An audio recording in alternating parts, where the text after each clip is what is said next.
Welcome to My Jane, My Story, the only show that enables women to share their own secrets and insights to wellness, one story at a time.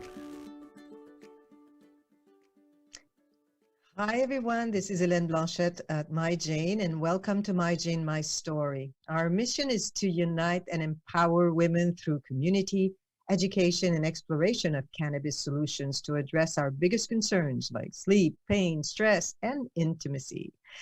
There is so much overwhelming information out there, so we decided that we needed to come together and share stories by creating My Jane, My Story. This is a place to talk about real life experiences so we can be better and help people live better. Every journey is unique, every path is special, and we are extremely grateful to have our guests here to share with all of us. This is a non-judgmental space where every question is necessary to learn and shift our perspective on this plant. And today our special guest is Nikki Lawley, a traumatic brain injury survivor who is now ambassador and an educator of the cannabis industry.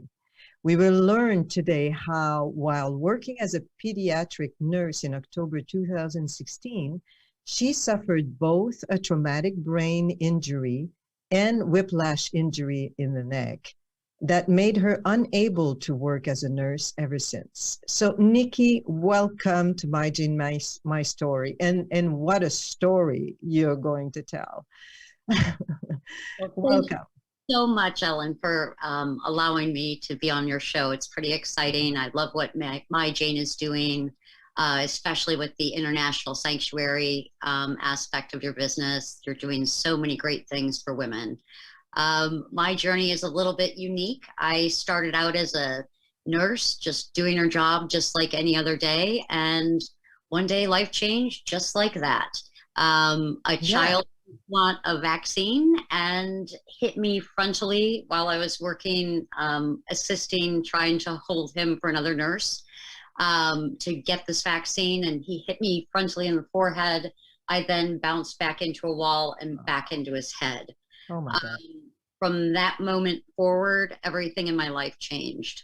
I went from being a person of very active, very healthy, passion for gambling and travel and going places to a shell of the human I was. Wow. I became so depressed and was so in so much pain every single day, literally from the moment I woke up until the minute I went to bed. My head pounded. So it was like a pounding headache that we have, like a migraine? Migraine doesn't even come close to describing it because it never goes away. And trying to communicate that with a neurologist and another doctor, they said, no, something's got to make it better. And I said, no, you don't understand. Since that day, it's never gotten better. And it took about 1.5 years before I finally understood why that headache never got better. And why? Why was it? It was cervical instability. The ligaments in my neck are actually not torn in half, because then I wouldn't have any stability whatsoever in my neck, but they're definitely degenerated. And it was a very expensive, exclusive kind of MRI, a moving MRI of my neck that showed the impingement and the damage that was done by that significant blow to my head and neck. And at this point, how long of a time lapse was that between the injury and finding out what was wrong? 18 months. 18 months of living with a headache, and I'm sure a lot of pills. Oh, lots of pills. But what's kind of strange is coming from the Western medicine world, I went to the doctors like I was told. I followed all the orders. I did what I was supposed to do as a good nurse. And it wasn't working. It was really messing up my brain chemistry.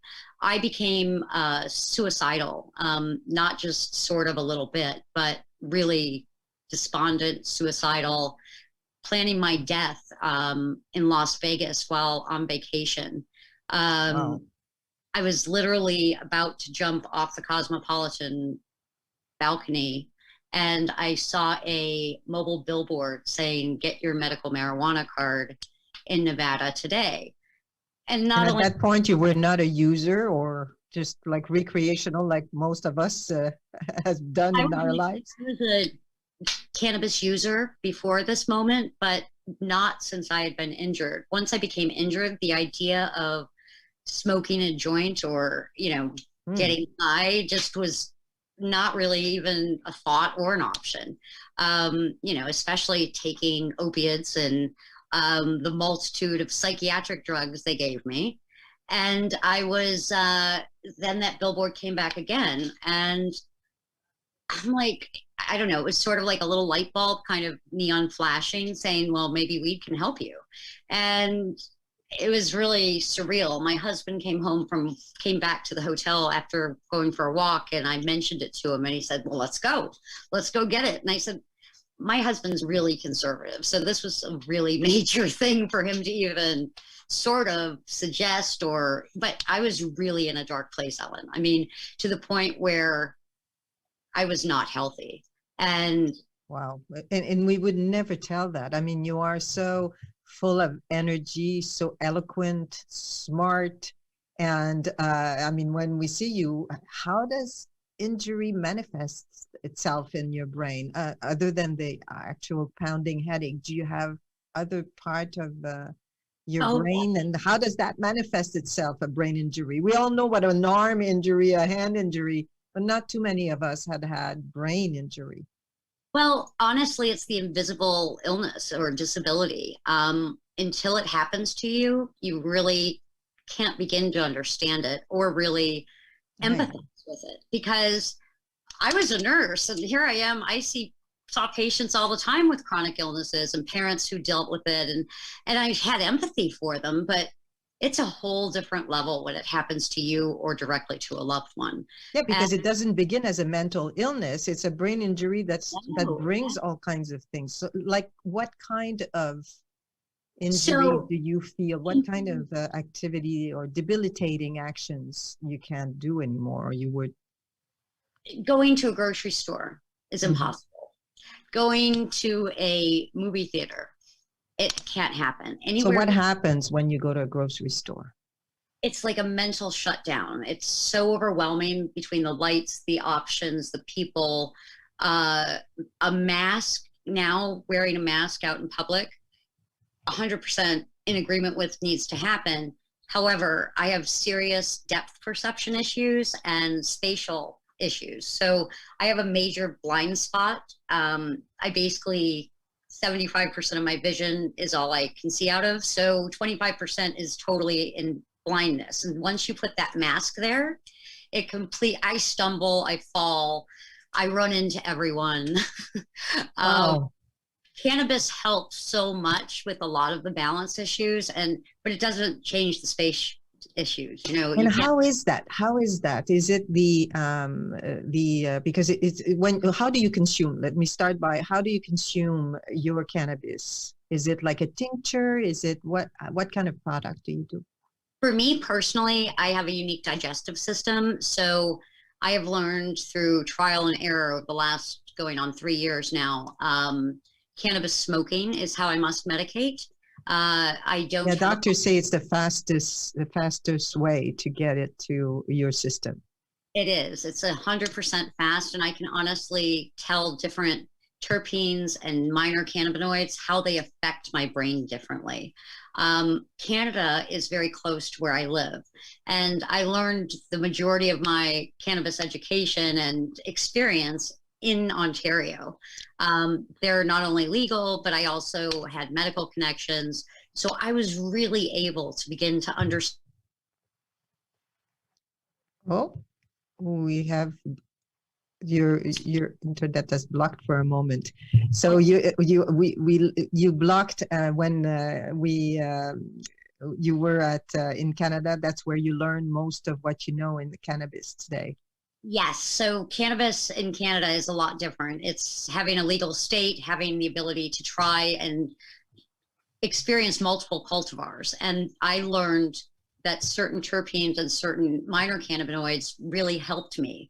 So in the strain name game, I've found hazes over cushes work better for me. I have found that the sativa dominant or the narrow leaf cannabis tends to work better for me during the day. My brain is like a unfragmented hard drive, if you will. If you had one of the old Windows computers and we used to have to defrag our hard drive, my brain is exactly the defragged hard drive. And so cannabis kind of defrags it for me and helps connect those pieces that are missing. It sort of opens up like the channel for your different brain the parts to communicate. It seems to, yes. And again, it's that rapid absorption and inhalation that makes the difference for me. I really don't enjoy smoking cannabis because I think it would be more accepted if I could just pop a pill or, eat a gummy and feel the same effects. Unfortunately, it doesn't work that way for me. Trying to remove the stigma from the plant has been my biggest mission, because immediately if you tell a doctor that you're smoking cannabis, oh, it's bad, it's not medicine. If you smoke it, it's not medicine. If it's THC, you're just getting high. And the misconception that the war on drugs has created on this plant, and I was one of them. I mean, Ellen, I was just like it. I mean, if you would have told me that your kid was using cannabis to treat its seizures as a pediatric nurse, I would have called CPS. I would have said, are you out of your mind? But now 100% 360 reversal, because I've seen how this plant can change lives. And for those people who don't are kind of curious and don't know yet what terpenes are and how does that function in the plant, and obviously, can you elaborate a little bit on this? Sure. So the way I've kind of learned about terpenes is they're basically essential oils. Mm-hmm. So if you, think of a lemon that you get out of your refrigerator and it smells lemony, that's what liming is. Hops, like beer, that's what myrcene is. And when you smell the cannabis, you can really, the flavonoids and the terpenes are what really stand out and give it the whole entourage effect. A lot of products currently on the market, because of the fear of THC, they use isolated products that don't have all the great benefits of the whole plant. And it's really different.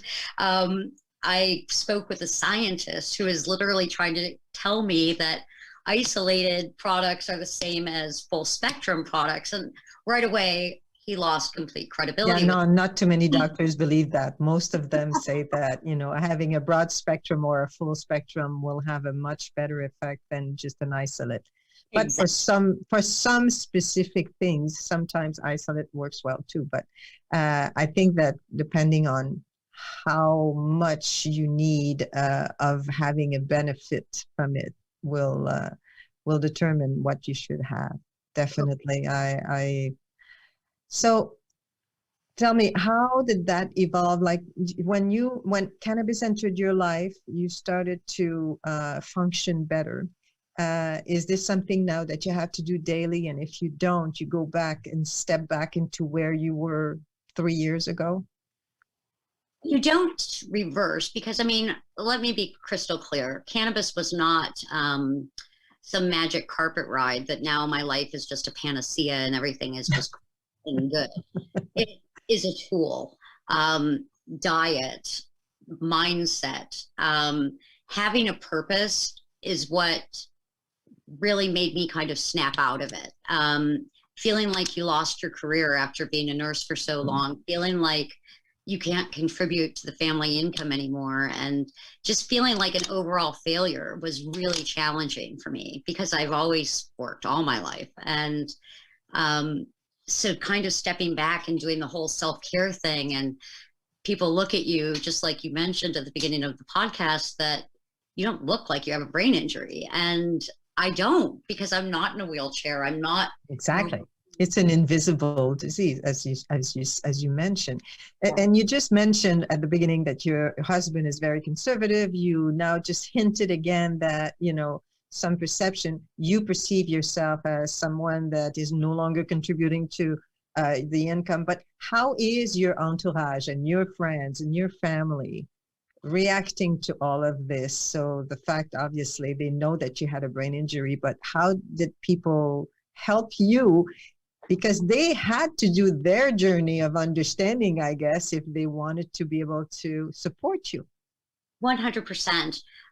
Initially, it was, you know, sort of, I hid it. I didn't really tell many people that I was using it. And when I would go to Canada, my life would become so much better while I was staying there. I can't bring the cannabis from Canada back to New York State. So I would have like a great week, and then I would come back, and it was sort of like a downward spiral, but then I just would look forward to when I was going again to know that I was going to feel good again. So my friends that I had prior to the injury, they're supportive still, but a lot of them, as time goes on, naturally kind of fall off. But I've made so many new friends, and I've created a true following of people just really like hearing about the journey. I mean, it doesn't matter if I'm posting about my pets or my headache. Everyone just seems to be so supportive and wants to hear more. And, you know, if I can change, you know, the life of one person a day, then I've changed 365 lives in a year. So I try and look at it in smaller intervals instead of looking at it like a career success story, like, you know, being top nurse and having all these great things behind you. I just want to help people, and I really, really want to make a difference. Yeah, you learn that you can be wonderful in many ways, not just as a nurse, obviously. But I'm sure that you're everything you've learned as a nurse, all your medical background, is extremely valuable into the cannabis industry. So tell me a little bit more about what you now do. And obviously you're an educator. You have a website that is called nikkiandtheplant.org. Yes. And so it's Nikki, Nikki, and the AND, the plant.org. So what do you do on your Nikki and the Plant? So brain injury has taught me that I am really not too tech savvy. And so I've tried to create a site that can be built out so that it really provides information on traumatic brain injury and awareness, as well as cannabis and how cannabis can be used in treatment for traumatic brain injury. It's a total starting project, and it's nowhere near finished, but hoping to get some support and get some content on there that's really meaningful. Because I really believe this plant saved my life, and I feel that it's a crime to know something like this and not share it with others. How's Nikki's daily life now after 3 years and having found cannabis as a support? How's your life now? It's good. I mean, it's still challenging. It's still got good days and bad days, but overall, you know, I have the support of my husband. I have the support of my pets, my kids, and, you know, like I said, so many amazing people in the community have really supported my journey and shared my story and, you know, really helped spread awareness. So I spend most of the day on social media sharing content about cannabis and sharing awareness about brain injury. And how widespread is brain injury? Is there a lot of people? We know that you have people that went to war that come back with brain injury. I guess also people that had car accidents or many different accidents, obviously. So how much of a public, I would say, you have listening to you? Every 9 seconds, someone suffers a traumatic brain injury or a brain injury. That could be a stroke. That could be a blow to the head, just like mine, or a blast injury. a year ago or so when we were at war and they were talking about concussions. The Brain Injury Association like lost their mind when it was suggested that it was just a little headache and that they were just, the troops were just having a little headache. What I've learned is the Israeli army actually shoots THC or CBD combo 1-to-1 up soldiers' noses for blast injuries. Like it's in the ambulance, it's on the medics. It's amazing how effective cannabis can be if introduced early on, with its neuroprotective qualities and its immediate reduction in brain swelling. I mean, to me, that's just so, why aren't we doing this here in America? So sharing awareness of things like that, and you get really tired of hearing how there's not enough studies in America for cannabis, and there really are a lot. They just aren't happening in America because of the war on drugs and because of restrictions. Yeah, I really stigma, restrictions, also different regulations in different states, which doesn't have a uniform and unified approach to it, and it becomes, and so many medical doctors and prominent research doctors would like to be able to conduct so many more studies if they could, and if it was not so blocked from everywhere. And but it's opening up, and it's opening up. Now, you mentioned earlier that the doctors were questioning, and oh no, it must not be a brain injury, or they were questioning pretty much everything. And it's only when you got a very expensive MRI. So how expensive this technology was for you? Like, what was the cost of having your diagnosed? I spent $52,000 for 3 years. Searching for answers because I was not satisfied with the multitude of different doctors I went to. And this wasn't, was referred to Dr. Scott Rosa by a chiropractor. And previous history had always dictated to me, chiropractors aren't authentic, they're not real doctors. And I immediately just dismissed it. I was like, do you understand my head hurts so bad? And the thought of anyone even coming close to it is not worthy. So this particular upright moving MRI, the doctor was in the MRI machine with me for 7+ hours, wrote a 28-page report on my neck, and exactly, I was not getting cerebral spinal fluid to the frontal lobes of my brain. So this was causing a buildup of pressure constantly that was never releasing.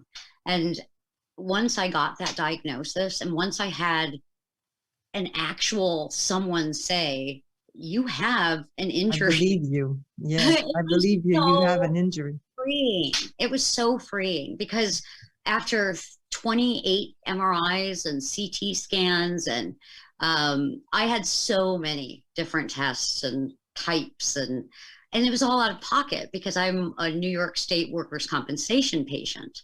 So workers' compensation is responsible for it, and no one will touch you in the state if they're not covered by the insurance. Yeah. So can you imagine how difficult it is to be able to find out your diagnosis? But now that you have this diagnosis, now that you have that proof that you do have that brain injury, how is the medical clan around you helping you or supporting you into your journey?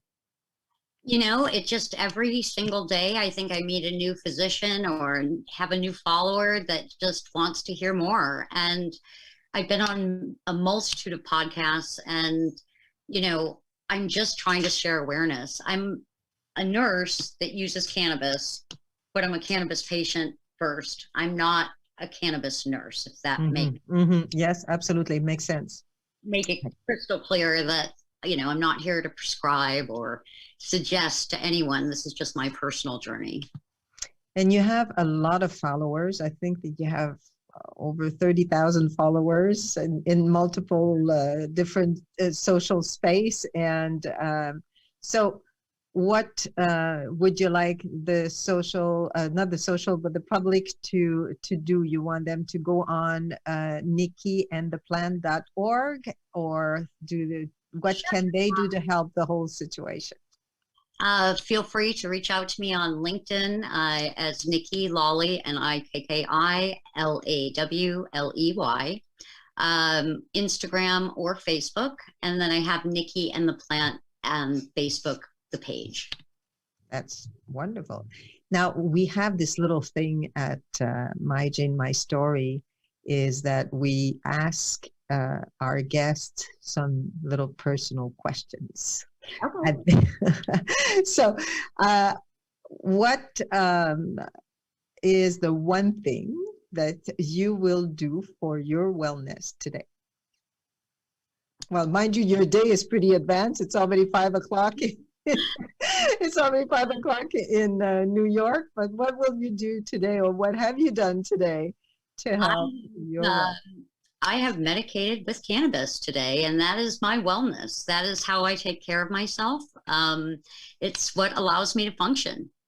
Yes, that's absolutely a very good thing to do in your case, for sure. And do you have a favorite quote?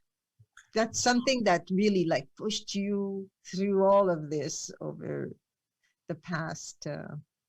I think it's by Lazu Tao, Tao.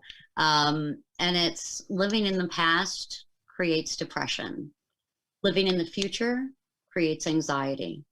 If we just live in the here and now and appreciate this moment, appreciate this podcast and hearing your voice, Ellen, and mine, and just live in that moment, I think we'd all be a lot better off.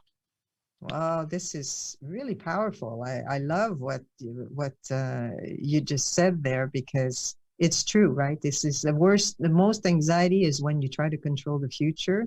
And if you linger in the past, that's when you just spiral down into depression. So very, very, very good quote. Now, is there a kind of music that soothes your brain? So prior to brain injury, I was a huge pop fan, Celine Dion, the whole nine. But since brain injury, I tend to listen to Yanni, Andrea Bocelli, more classical, more soothing, but can't have too many horns. There's very specific things that my brain doesn't like anymore. I'm very noise. Your brain does not like noise, right? Yes. I get that. Well, Nikki, it was such a pleasure to have you. You're a warrior, like many of the warriors that we had on our show. We thank you for, coming to share your story with us, to coming to be so candidly opening your life with us. And I cannot say thank you enough for being with us. So thank you. And as you know, My Jane supports International Sanctuary, and we're empowering survivors of human trafficking with the help of International Sanctuary. We include a piece of jewelry that is handcrafted by survivors into our box. And we also have some of our proceeds that go back to International Sanctuary. And in 2020, just to give you a statistic, the National Human Trafficking Hotline received more calls from California than any other states in the US, followed by Texas and Florida. Well, I guess closer to the border of Mexico, right? The States. But a lot of human trafficked victims are Americans. So we can't say just, oh, it's someone from another country. A very large proportion is here. So if someone is noticing something, the contact number for Human Trafficking Hotline is 1-888-373-7888 or text 233-733. You can visit myjane.com for a wealth of information and as a marketplace. So Nikki Lolly, thank you for being with us. And this is how we end it. Awesome.